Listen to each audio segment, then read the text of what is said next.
À l'initiative de la directrice générale du commissariat à la sécurité alimentaire et à la résilience, Mariam Sodendiaï, les différents occupants de ce bâtiment public, 6 à la rue Amadou Hassan Ndoye, angle Béranger Ferraud, ont mis les petits plats dans les grands pour répondre à l'appel du chef de l'État, le président de la République, Bassirou Diomaye Diakhar Faye.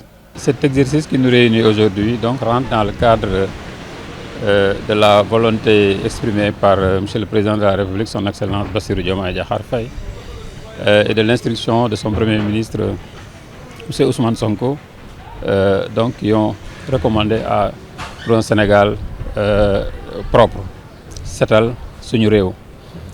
C'est dans ce cadre que Madame la directrice, Madame Mariam Sodendiaï, la nouvelle directrice du commissariat à la sécurité alimentaire et à la résilience, a initié cette journée en y associant toutes les structures qui abritent le bâtiment 6 à la SICAP, à la rue Amadou Hassan Ndoye, angle Béranger Ferraud, le bâtiment dans lequel on trouve le fonds de développement municipal, mais également l'agence de presse sénégalaise, entre autres structures qui ont participé activement à cette journée d'investissement pour setal suñu service. Le président a dit setal suñu réew, mais Madame Sodendiaï dit setal suñu service.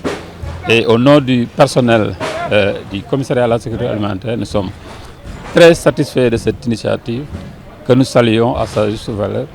Et c'est l'occasion de lui exprimer aussi toute notre disponibilité à l'accompagner dans tout ce qu'elle voudra bien entreprendre pour mieux positionner le César dans ce qui est des structures les plus performantes de l'administration sénégalaise. Confrontés quotidiennement à des problèmes liés notamment au stationnement anarchique des véhicules du Kalando, les occupants de cet édifice public lancent un cri de détresse. Depuis hier, nous sommes à pied d'œuvre pour rendre ce parking-là propre, qui devrait par la suite beaucoup contribuer justement au parking des véhicules des structures qui se trouvent dans ce bâtiment. Mais entre autres problèmes aussi que nous déplorons, et là nous sollicitons aussi les pouvoirs publics, notamment les services déjà du ministère de l'Intérieur. Déjà le sous-préfet Djibi Diallo également, que nous remercions parce qu'il était là ce matin, pour soutenir, mais également donner un caractère officiel à cette activité importante de salubrité. Mais ce que nous déplorons, c'est que au bas du bâtiment, comme vous le voyez, il n'y a que la rue Amadou Hassan Ndoye qui traverse le bâtiment.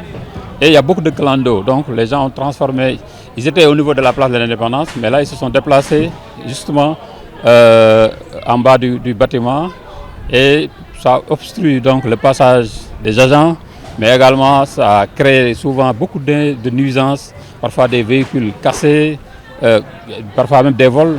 Tout récemment on a volé le scooter d'un des agents du César.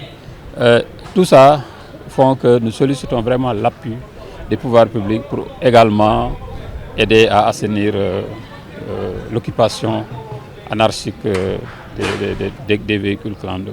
Cette deuxième journée nationale de nettoyage, Setal Suñu Réew, initiée par le président de la République, Bassirou Diomaye Diakhar Faye, a connu grande réussite. À l'image de cette forte mobilisation ici à la rue Amadou Hassan Ndoye, angle Béranger Ferraud.